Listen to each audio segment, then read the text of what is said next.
Hello दोस्तों, नमस्कार। किसी चैनल में मैं आप सभी लोगों का दिल से बहुत बहुत स्वागत करता हूं। दोस्तों, ये आज के दिन का आखिरी वीडियो है। एंड जैसे कि आपको पता ही है दोस्तों कि कल का दिन बहुत बहुत बहुत ज़्यादा इंपॉर्टेंट होने वाला है मार्केट के लिए। इसके ऊपर में एक दो टॉपिक है। सेबी से रिलेटेड वीडियो में ऑलरेडी बना चुका, वो आप लोगों ने ज़रूर देखा होगा, सेबी बोर्ड को लेकर।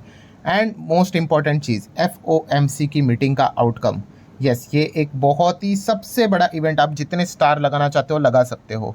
ठीक है। सो कल के दिन की अगर हम लोग बात कर ले, आपको पता ही है कि एक ऐसा इवेंट है कि इसका आउटकम एग्जैक्टली क्या होगा, इसके ऊपर बहुत बड़ा क्वेश्चन मार्क है। यूजुअली हम लोग को पता चलता है, अरे भाई रेट कट नहीं होगा, अरे हाँ भाई होगा तो 25 बेसिस पॉइंट का होगा। ठीक है। बट फिलहाल अमेरिकन मार्केट की अगर हम लोग बात कर ले, और जो भी जियोपॉलिटिकली चीज़ें चल रही है, अफरा तफरी चल रही है, कभी हाँ आ रही है खबर, कभी ना आ रही है खबर, मार्केट ऊपर जा रहा है, मार्केट ज़बरदस्त गिर रहा है, बहुत सारे मल्टीपल चीज़ें यहाँ पे हो रही है। ठीक है। वहाँ पे टैरिफ को लेकर लटकती हुई तलवार है, वरना इन्फ्लेशन का डेटा अमेरिका का देखा गया तो भाई वहाँ पे तो इस प्रकार का डेटा देखकर तो भाई कितने सारे रेट कट होना चाहिए थे।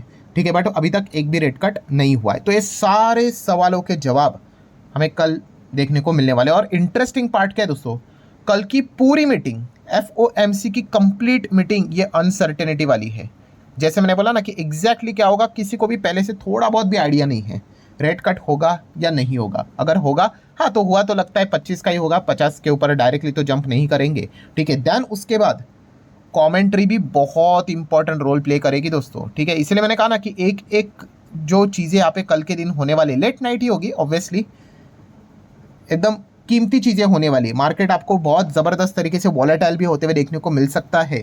डिपेंड करता है कि पॉवेल जी की कमेंट्री क्या रहेगी एंड उसके बाद उनकी प्रेस कॉन्फ्रेंस। जैसे मैंने कहा कि हर एक चीज़ काफ़ी इंपॉर्टेंट होगी भाई।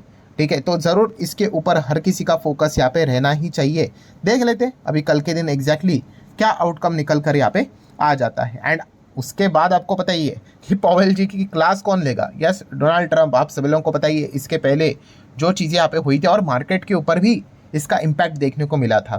ठीक है। किसी ने कमेंट भी किया था, अरे सर छोड़िए ना, क्या फ़र्क पड़ता है डोनाल्ड ट्रंप कुछ भी बोले।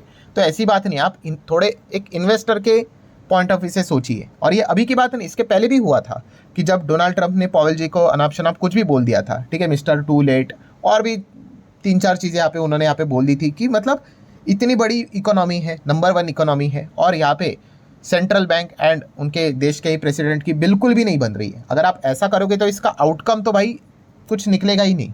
तो इन्वेस्टर ऐसे कंट्री में निवेश करने से रिलेटेड फिर कतरा जाते हैं कि भाई ये क्या चल रहा है। और जैसे मैंने कहा इसके पहले भी हम लोगों ने देखा था कि जब इन्होंने इतने सारी टिप्पणियां इनके ऊपर की थी, मार्केट में अच्छी खासी गिरावट देखने को मिली थी। आप चाहो तो गूगल करके देख सकते हो, आपको इजीली मिल जाएगा।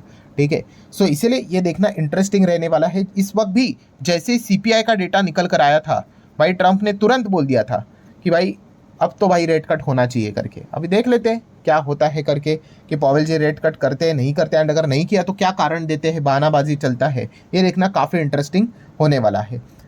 देन अगर हम लोग बात करेंगे दोस्तों, तो चलिए भाई, जो लोग यहाँ पे कमेंट सेक्शन में कोई तो लिखता था, ठीक है, कि आपको पता ही है मैक्रोटेक डेवलपर्स, ये कंपनी हम लोग को देखने को मिल जाती है, वही लोधा बिल्डर्स। तो काफ़ी लोग बोलते थे यार सर ये मैक्रोटेक डेवलपर्स क्यों बोलते हैं, लोधा बिल्डर्स ही बोल दो। तो भाई फाइनली जो लोग यहाँ पे कहते थे, आई डोंट नो कोई कौन बोलता था, कमेंट सेक्शन में चाहे तो बता सकता है कि क्या हो गया है कि मैक्रोटेक डेवलपर्स का नाम रीब्रांड हो रहा है भाई, वो लोधा डेवलपर्स कर रहे हैं। ठीक है। डिस्प्यूट सेटलमेंट के चलते। ठीक है। रीज़न कुछ भी क्यों ना हो, बट चलो आप जो कह रहे थे मैक्रोटेक डेवलपर्स नहीं होना चाहिए, कंफ्यूजन होता है, चलो लोधा डेवलपर्स ही आपको नाम देखने को अभी मिलने वाला है। आगे बढ़ लेते हैं दोस्तों DLF को लेकर। तो ये खबर तो मैं ऑलरेडी कवर कर चुका। जो लोग पूछ रहे हैं सर ये जो DLF का बड़ा प्रोजेक्ट 5,500 करोड़, तो ऑलरेडी मैंने कवर यहाँ पे किया था। आपको बताइए 9 करोड़ से फ्लैट्स की शुरुआत भी हो रही है, प्लस पेंट हाउस भी आपको 20-25 करोड़ के देखने को आप मिल जाएंगे। तो कोई ये नई खबर नहीं है, ऑलरेडी मैंने कवर किया। आई डोंट नो वाई लोग कमेंट सेक्शन में पूछ रहे हैं। देन बायोकॉन की अगर हम लोग बात करेंगे तो यस, यहाँ पे QIP हम लोग को देखने को यहाँ पे मिल रही है। प्लान कर रहे हैं बायोकॉन की 4,500 करोड़ का। QIP मतलब क्या, फंड रेजिंग, और कुछ नहीं, अलग अलग प्रकार के फंड रेजिंग होते हैं।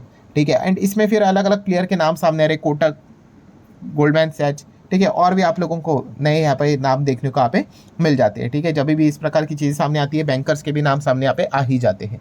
देन अगेन एक और डेवलपर्स, गोदरेज प्रॉपर्टीज। तो गोदरेज प्रॉपर्टीज भी बहुत फॉर्म में चल रहा है। Godrej properties to develop land parcel in Bengaluru, 1,500 crore revenue generate करने का भाई ये प्लान लेकर यहाँ पे चल रहे हैं। ठीक है, आप सभी लोगों को पता ही है, ये जो सिटीज़ हम लोग को देखने को यहाँ पे मिल जाती है, बेंगलुरु में भी ज़बरदस्त लेवल पे प्रॉपर्टीज़ के दाम आसमान छूते हुए देखने को मिल रहे हैं।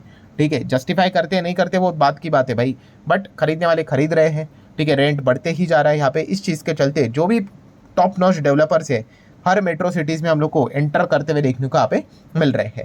देन अगर हम लोग बात करेंगे दोस्तों तो पेंट इंडस्ट्री, यस पेंट को लेकर तो भाई हर कोई इंतजार ही कर रहा है कि भाई वो एक्जो नोबेल की डील कब होगी और कौन खरीदेगा। तो दोस्तों ऑलमोस्ट आप पकड़ लो JSW का ही नाम सामने आ रहा है, JSW पेंट। एंड इस चीज़ को लेकर मतलब आप देख सकते हो JSW प्रमोटर ने क्या किया, अपने कंपनी के शेयर्स ही प्लेज किए हैं 9,000 करोड़। क्यों? एक्जो नोबेल इंडिया का यहाँ पे जो उनको ब्रांड यहाँ पे खरीदना है, तो उस टैक्स के चलते जो पैसा मिलेगा फंडिंग वो इसी के थ्रू यहाँ पे करवाने वाले हैं।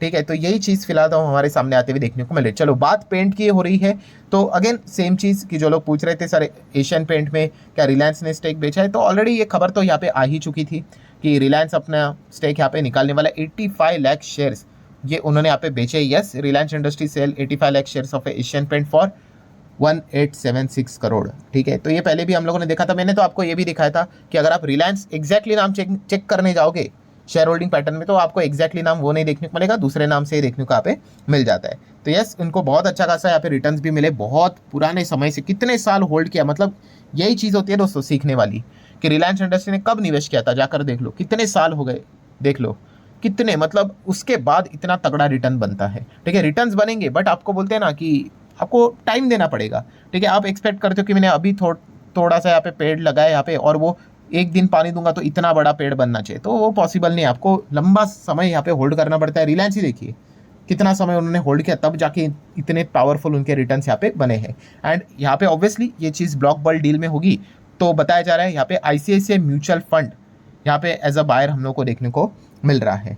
ठीक है, नेक्स्ट अगर हम लोग यहाँ पे बात करेंगे दोस्तों तो GRSC, यस GRSC एक्सपांशन कर रहा है आउटसाइड कोलकाता। यस, आप यहाँ पे देख सकते हो GRSC expand the ship building capacity with the new shipyard जो हम लोग को कोलकाता के बाहर देखने को यहाँ पे मिलने वाला है। सो अच्छी बात है, जितना एक्सपांशन यहाँ पे करेंगे उतना ज़्यादा आपको बिजनेस बड़ा होते हुए देखने को यहाँ पे मिल जाता है। जितना लिमिटेड आपका यहाँ पे शिपयार्ड्स यहाँ पे होंगे उतना आप लिमिटेड ही बिजनेस यहाँ पे कर पाते हैं। हालांकि इससे रिलेटेड काफ़ी हैवी लेवल की फंडिंग की रिक्वायरमेंट यहाँ पे रहती है। देन HBL की अगर हम लोग यहाँ पे बात करें दोस्तों तो HBL इंजीनियरिंग, तो इनको लेकर तो एक ही खबर बार बार चलती रहती है, कौन सा, रेलवे से कॉन्ट्रैक्ट मिलता है खास करके कवच सिस्टम को लेकर। यस, कवच सेफ्टी सिस्टम की बात कर ले 132.95 करोड़ का HBL इंजीनियरिंग को ऑर्डर यहाँ पे मिलते हुए देखने को मिल रहे हैं। मल्टीपल ऑर्डर्स मिले इनको, एक बार नहीं बार बार यहाँ पे ये मिलते हुए देखने को मिल चुके हैं।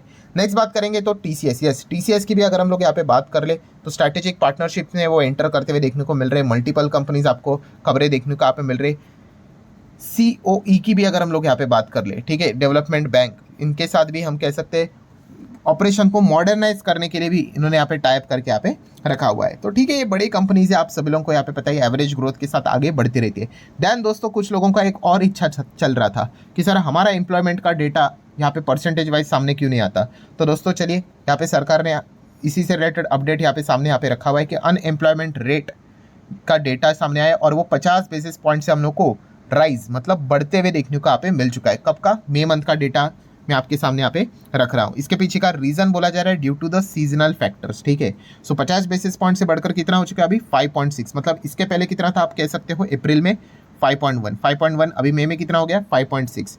ये अनएम्प्लॉयमेंट का रेट फिलहाल तो यहाँ पे बताया। और इसमें अगर आप देखोगे कि both rural and urban area में हम लोग को यहाँ पे जॉबलेसनेस बढ़ते हुए देखने को यहाँ पे मिल रहे हैं और इसमें यूथ एंड वुमेन पर्टिकुलरली हम लोग को ज़्यादा अफेक्ट होते हुए देखने को यहाँ पे मिल रहे हैं। सो अनएम्प्लॉयमेंट का डेटा मतलब क्या है 5.6, मतलब आप रफली ऐसा कह सकते हो कि 100 में से, ठीक है, अभी किसी इंसान को आप आधा अधूरा तो यहाँ पे नहीं कर सकते हैं, ठीक है, बट आप कह सकते हो 100 में से 5 से 6 लोग यहाँ पे बेरोजगार है, बाकी लोगों को जॉब यहाँ पे मिलती है। इस प्रकार का डेटे का आप यहाँ पे थोड़ा सा एक मतलब क्रक्स निकाल के एक अनुमान लगाने की कोशिश यहाँ पे कर सकते हो। देन अगर हम लोग बात करेंगे दोस्तों तो IPO, यस ये शिप तो आप लोगों को ज़रूर यहाँ पे पता ही होगा, ठीक है, बहुत सारे व्लॉग्स भी आप लोगों ने देखे होंगे। सो इससे रिलेटेड दोस्तों ये शिप्स को लेकर अगर हम लोग बात कर ले दोस्तों, ये क्रूज शिप जो हम लोग को देखने को मिल जाती है, इसका IPO आने वाला है दोस्तों। 727 करोड़ का फंड रेजिंग कैसे IPO के थ्रू ये करने का प्लान करें। DRHP भी हम लोग को फाइल होते हुए देखने को यहाँ पे मिल चुका है। So let's see, interesting company है। देन अगर हम लोग बात करेंगे बोइंग को लेकर, तो आपको पता है अहमदाबाद का जो इशू हुआ था अभी प्लेन क्रैश के बाद, सो बोइंग ने भी, हम यहाँ पे कह सकते हैं उनका जो प्रोजेक्शन है 20 ईयर जेट डिमांड, उसको यहाँ पे उन्होंने ट्रिम कर दिया है, कम यहाँ पे कर दिया है। और बहुत सारे इन्वेस्टिगेशन भी चल रहे हैं, आपको पता ही है, ठीक है, वो तो होंगे क्योंकि इसके पहले भी बहुत सारे कंसर्न बोइंग के ऊपर रेस कर दिए जा चुके थे। सो ठीक है दोस्तों, जितने इंपॉर्टेंट पॉइंट्स थे वो आपके सामने यहाँ पे रख दिए। जैसे मैंने बताया कि कल का दिन भाई काफ़ी इंटरेस्टिंग होने वाला है, नो डाउट लेट नाइट ही हम लोग को खबर देखने को यहाँ पे मिलेगी, बट देख लेते हैं कि एग्जैक्टली क्या आउटकम। मजा कब आता है दोस्तों, जब हमें पता नहीं होता है कि आउटकम क्या निकल कर आएगा, ठीक है। जब पहले से ही पता होता है कि हाँ भाई यही आउटकम होगा, तो फिर थोड़ा मज़ा कम हो जाता है। इस वक्त तो भाई कंप्लीट अनसर्टेनिटी के साथ यहाँ पे हम लोग को फेड की मीटिंग का आउटकम देखने को मिलने वाला है। सो लेट्स सी क्या आउटकम निकल कर आता है। तो आशा करता हूँ ये वीडियो हेल्पफुल लगा होगा, चाहो तो आप इसको लाइक एज वेल शेयर कर सकते हो। मिलते हैं कल, तब तक के लिए बाय बाय।